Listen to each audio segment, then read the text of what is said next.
Hello, classy rain glasses. There ain't no way he needs glasses. Wait a minute. I didn't even think about that.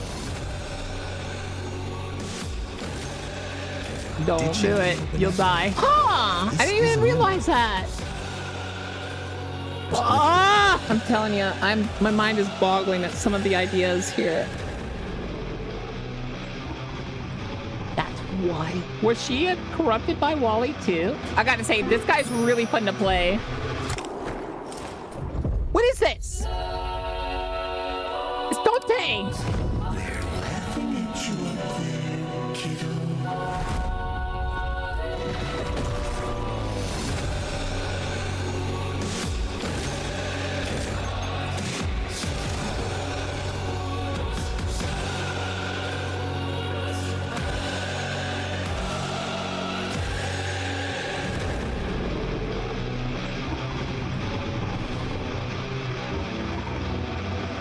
I gotta say, this guy's really fun to play. I made him into a holy devil.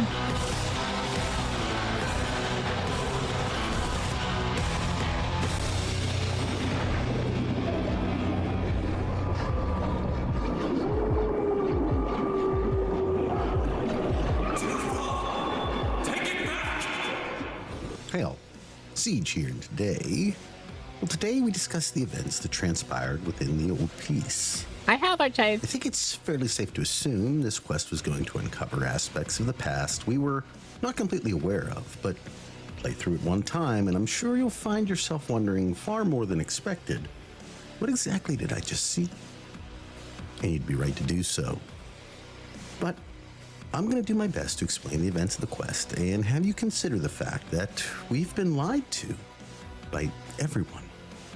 Because at its core, the old piece describes a far too fleeting ceasefire that represented what could have been. A true partnership between the Sentients and Orkin, but one that would have come at the cost of the Orkin's dominance, something we come to learn they had always prepared for, dare I say were waiting for, so that they could enact their final plan. This is Xenoflora, supposedly the only true alien life form the Orkin had ever come across. A very peculiar little plant that grows on Tau, which is interesting because nothing else appears to, and it is unique in its ability to provide the sentients, machines originally developed to make suitable new worlds for their golden masters, with their own free will, individuality, and as their namesake suggests, sentience. Here our operator is kind enough to pluck one just before engaging in battle within the war-torn trenches of what is supposed to be a new home outside of the Origin system. This confrontation, however, is nothing more than training, and we are introduced here to our operator's sentient partner, Adis, but are at the same time reminded this is nothing more than a memory, and that our operator is, in actuality, residing within the Sanctum Anatomica, jacked into the Lotus's helmet in a very Matrix-like way, with her curiously wondering what we saw. And the answer? Tau. Comes as quite the shock to Lloyd, strangely enough even challenging the notion of filling their head with polluted histories. According to the Lotus, this is the only way they find out some piece of information she feels is required to resist the indifference. And unsurprisingly, the operator agrees to go back in, seeing our first true image of Margulis. A shocking one to be sure. Once back in, a flood of happy memories with Adis followed shortly by being brought to a gleaming Orkin tower, with the visage of Ballast looking like quite the Emperor, bellowing a recording of this treaty with the Sentients. Apparently, at some point in the early stages of the Old War, there existed a short-lived truce that was to be the blueprint for life on Tau, with the Sentients and Orkin living in harmony, learning and growing from each other versus against. This was supposed to gravitate forward, ending the conflict. But on both sides, there still existed hardship. Adis tells us that before the Xenoflora and budding partnership, most sentients were used to build the solar rails, a method developed to travel exceptionally long distances in space, and when exhausted of their usefulness, became parts for it. Now, after an uncouth display of Orkin's snootiness, Snooty? Snotty. Snotty. Okay, Snooty. Brief lesson in somatics, and the knowledge that the seven are potentially coming here. We are then introduced to the other end of the conflict Archimedium Itsem was referring to. The Anarchs, comprised of Grineer and We don't talk about the fact that sentient is wearing glasses. Why is he wearing glasses? There ain't no way he needs glasses. He's sentient. Hello?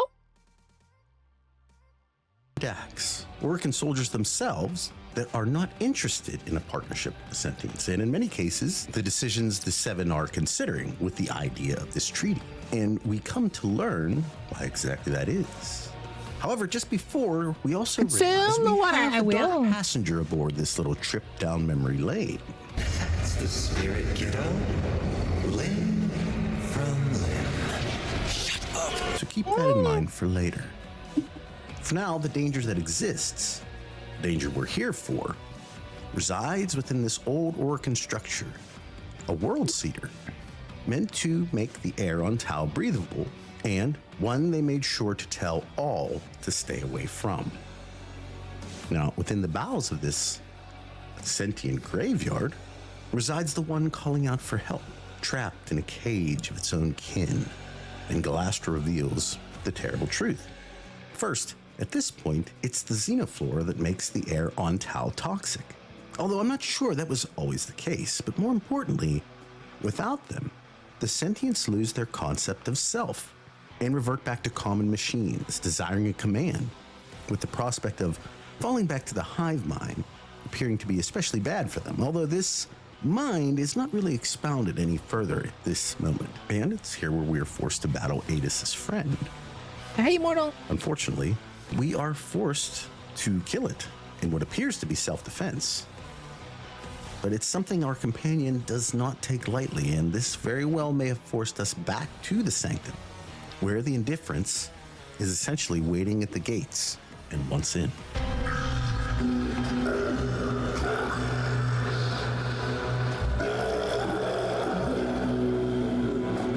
Now, I can't say this for certain, but it has been speculated based on all the different references we've been given of Void Tongue.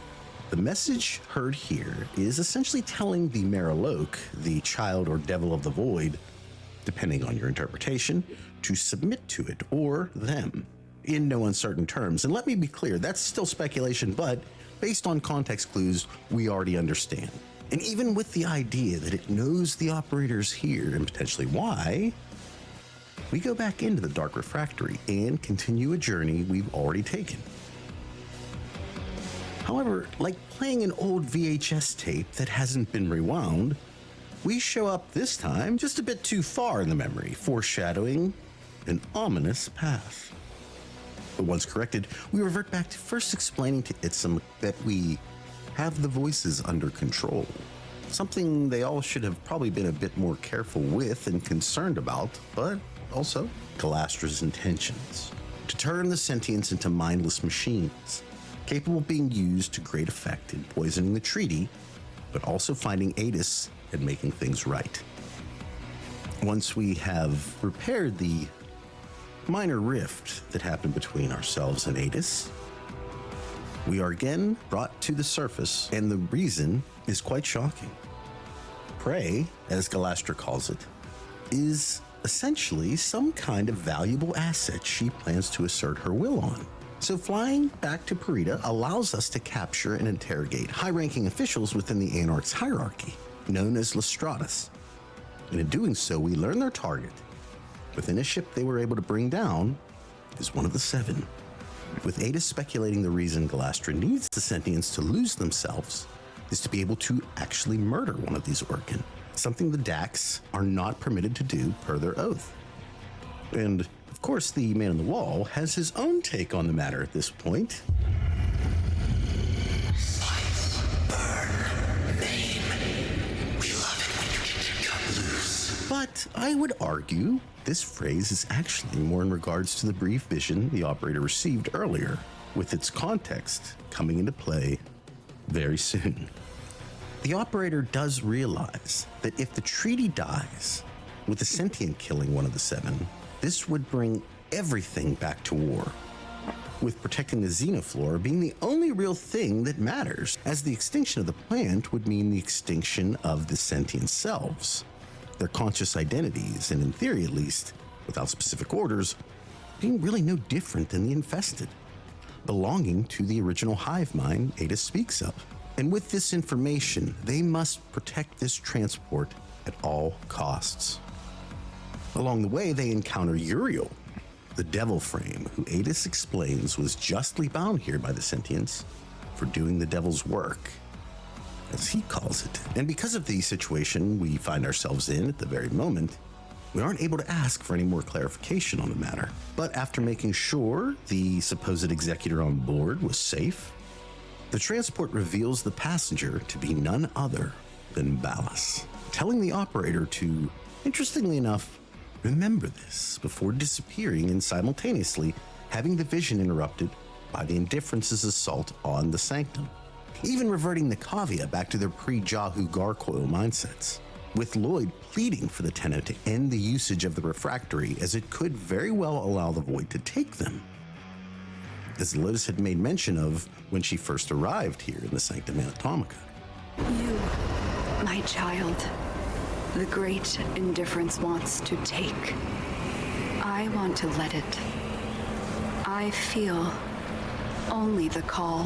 However, the operator feels obligated to continue on, and in doing so is brought to a very conspicuous meeting, complete with Ballas taking on the visage of Emperor Palpatine here, walking into his office. Itzem, in the process, reveals to us that the Seven are apparently split as to whether or not the treaty should continue, with Nitok appearing to very much want it to fail. Because of this, Ballas and Itzem discuss the specifics of the situation, that this new order to keep the treaty intact allows for the area to be completely sovereign territory for the sentients, but it comes without the protection of the Orkin, and with Galastra's forces attempting to destroy the xenoflora, they are in an impossible situation. With an even more damning reality Itzem is about to discuss, one he learned from Ballas' own consort, Margulis, that the World Seeders have a secret purpose. But before any more can be overheard, Ballas shuts his door and shuts us out. Whatever they discussed leads us to Tokaman, the birthing world of the sentients, and setting for both our and Adis' graduation. Upon arriving, I'm still trying to think why Ballas wants you to remember that. Why are we remembering that we saved him?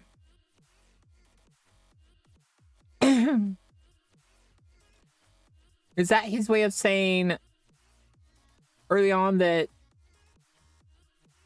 remember, you're the reason this all happens or something? Like, is he like throwing it in our face before it actually happens or something? To this place, the true form of Amar. Oh yeah, I can't wait to have it, Grace. Encountered during the New War is shown in his former glory, and it makes you really wonder about how things could have been. In a really fitting place for the commencement. I want them to release a mount or a partner mechanic that you can have him. Procedures, formally linking the operator to their sentient counterpart. They a representation of what is possible through collaboration of the species. The two companions are then presented with a special message from Margulis. But before they're able to get it, it's some remarks on the odd circumstances of Ballas having him in charge of defense of the area. Something that foreshadows exactly where everything is heading and who's responsible. Grenier, that Itzem believed were here for their protection, opened fire. And even with the operator holding them off, Itzem's ship is destroyed, appearing to kill the sentient Archimedean. These forces being grown by Executor Nitok and her confidant, none other than the current proto-frame, Roth. It's here where the operator is reminded of the fact that this is again just a memory, and the effects Lloyd warned against were starting to take hold. Not to mention, the other makes his presence felt as well. Just can't keep them alive, can you, kiddo? Everyone who cares for you ends up dead.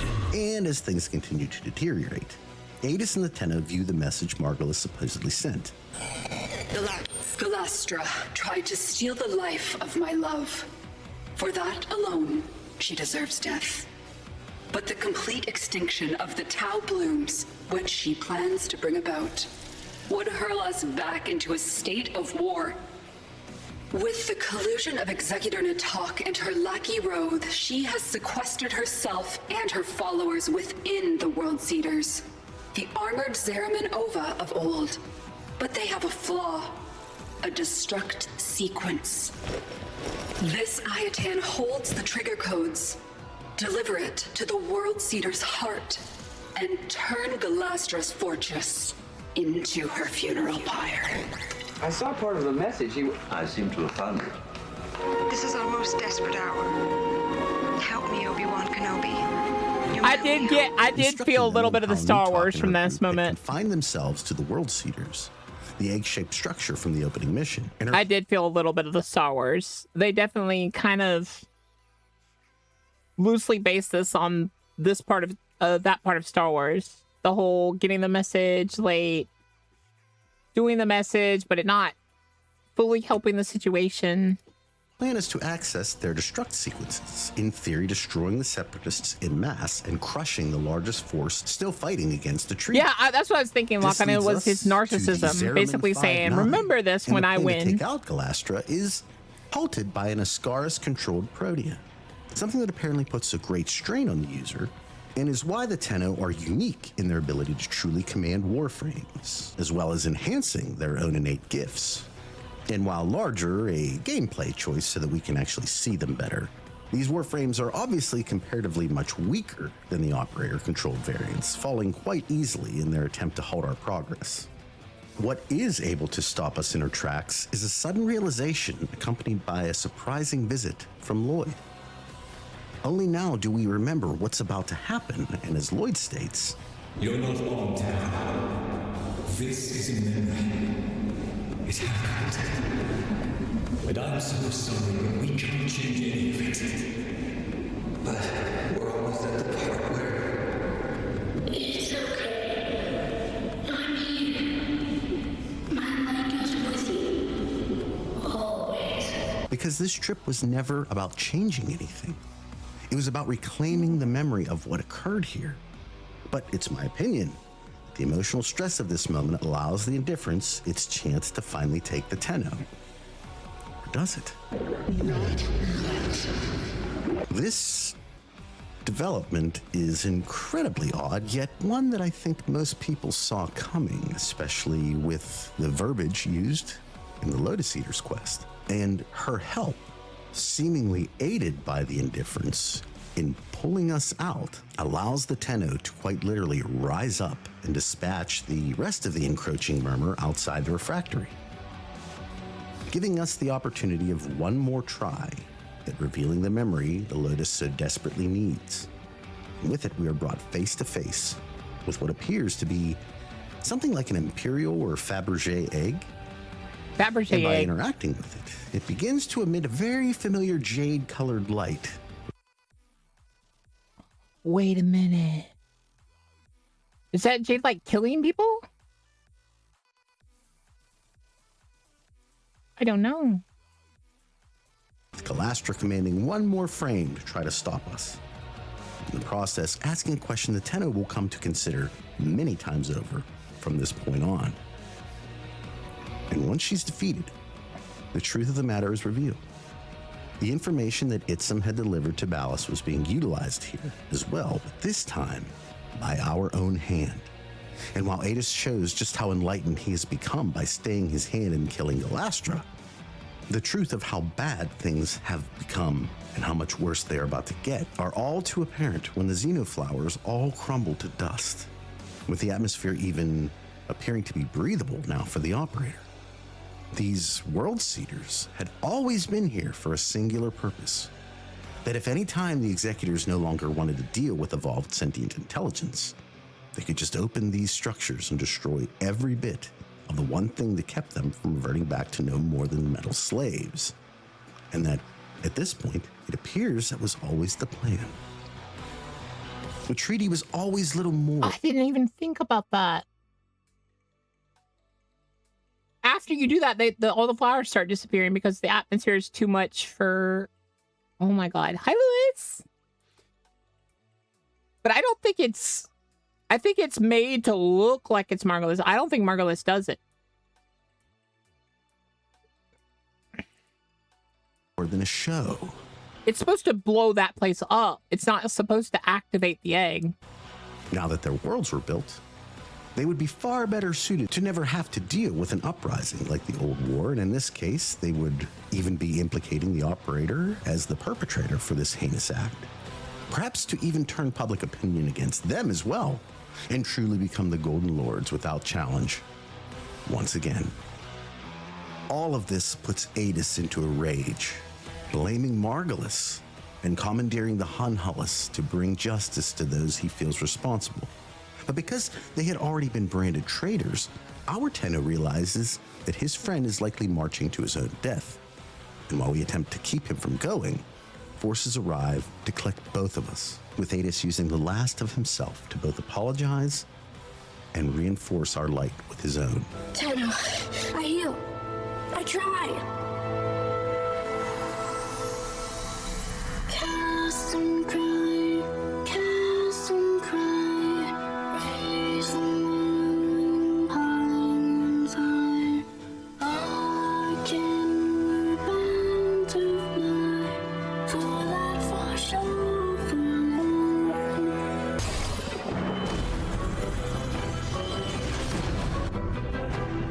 Allowing the operators to once again become heralds.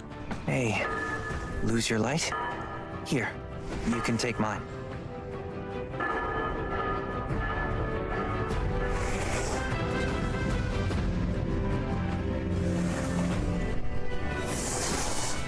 Thanks, kiddo. I think I will. This gift, though, takes all Adis has left, fully transferring the rest of his own to us before passing. If you've ever wondered what Quinn meant during Angels of the Zeraman, We changed. Oh, we drew power, but from a very different source. You have noticed it's not just the reliquary that can work miracles with the void, yes? I wonder, do you even know just how brightly you shine? well, wonder no more. And with Valder's explanation of what had happened, the betrayal involved, I'm trying to figure out, like, how many steps.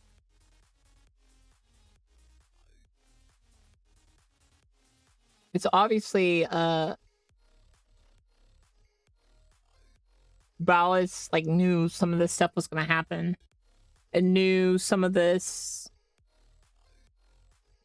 Basically, they always had plans for this entire issue. Consume the water. Why y'all making me consume water so much? well, it's far too much for the Tenno to deal with. Did you know? Yes. I was meant to make sure. But I couldn't, Tenno. Bury him. Oh, but I meant to take him back to Tauron Academy. Don't.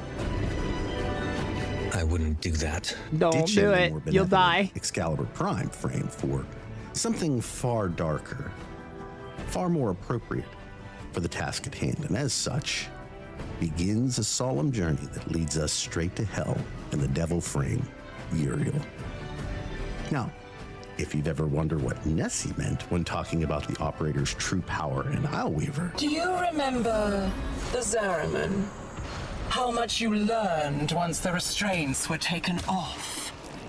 Think what we could do here, together. before, wonder no more. The Tenno's assault on this Orcan tower can only be described as horrific. Screaming out at Ballas the entire time, killing everything in their path, just as the indifference made mention of earlier.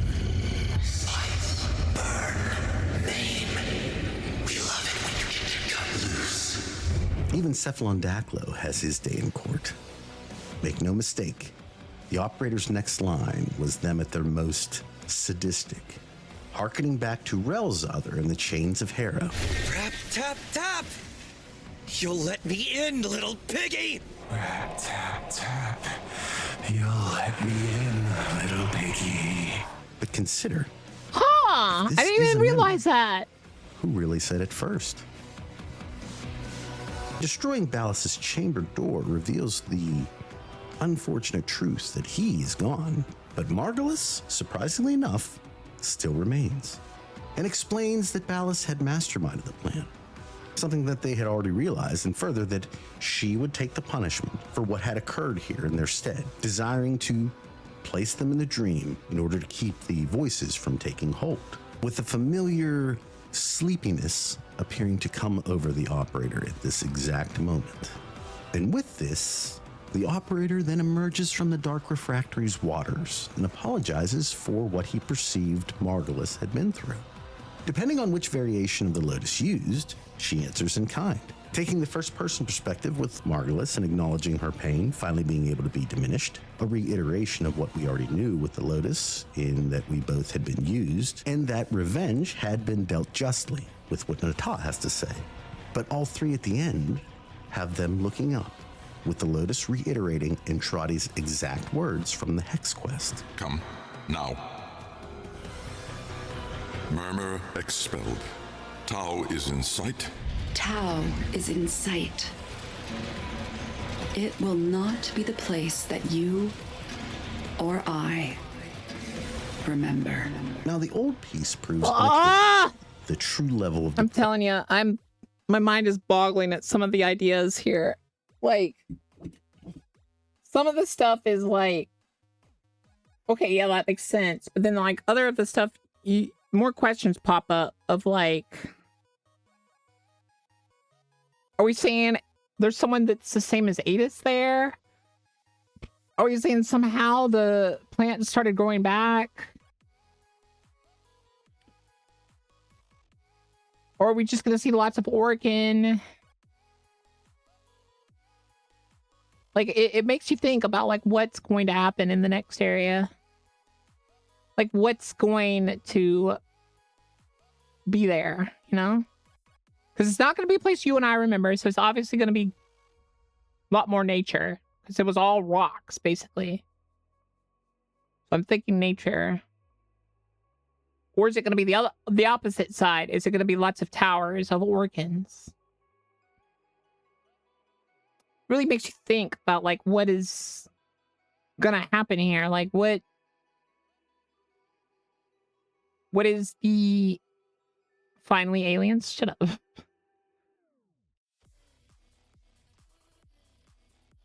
It's very interesting in like thought process.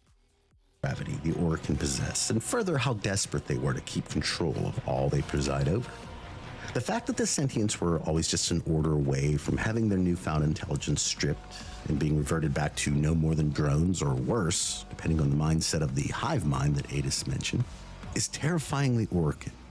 In fact, we learn a lot about their society, that they were in no way unified. Rather, infighting between houses loyal to specific executors was a common thing, and often encouraged, although not publicly. Some considered the war against the sentients imperative for creating at least some kind of harmony between the seven, although we come to find even that unity had different faces to different people, as at least with Nitok, Rhodes' benefactor. Her idea of Orokin harmony was to remove them all in their entirety. With what occurred in this quest, the attempt on what we'll come to find is Ballas's life to be the first part of her grand plan. One that was almost laughably created on a whim. Her madness was seductive because it was obvious. One always knew where one stood with her. Right on the precipice of the great abyss. Leap in, her eyes said to me, gleaming with the joy of some colossal cosmic joke. Through her demented visions, I could escape the long, bleak stagnation of Orokin existence. All our senses had been glutted to numbness centuries ago. Yet she was still, in her way, fresh, eternal, limitless in her hunger. She summoned me to her bath one evening.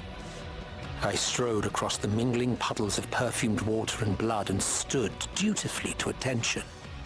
I'm bored, Roth. Let's kill all the other Orokin and take over. That's wild.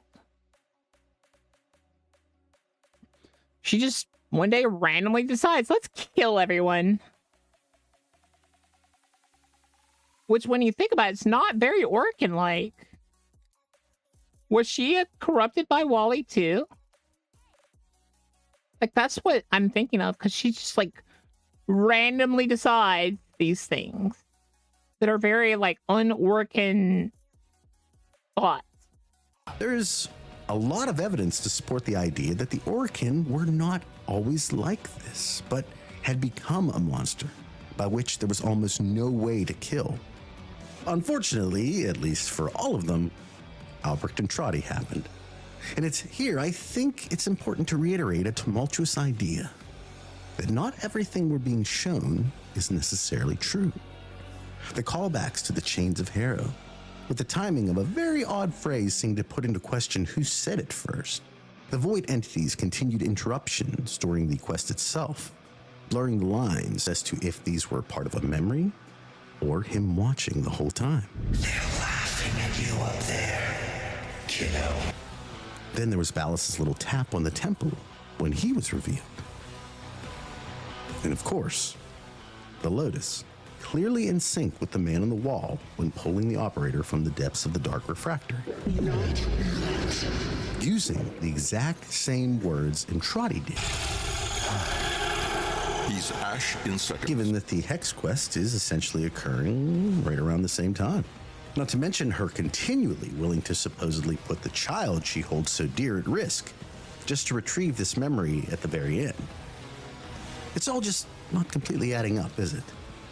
Well, unfortunately, I'm being told that my videos are too long for the YouTube algorithm, so in part 2, we'll discuss all of that and more. And as always, Part 2, we'll discuss all that and more. I'd like to thank the Yeah, channel's it sounds like YouTube I can't tell to you how suppress appreciative I things am that are of your over support, like but 40 also minutes just or feel something. blessed to know that you value my content enough to help out as you do. For that, I am eternally grateful, and I'll talk at you all in the next one. Take care, everybody. I like stuff like, oh wow, he was a demon. And that was TheDsIEGE. And the first part of the Warframe's old peace story explained. Smoke bomba. Don't forget to give them a like and a follow if you enjoyed it. Oh, and by the way, guys. The 1st of December, we'll start the wonderful subathon, donathon, chaos. Will envelop the world in December.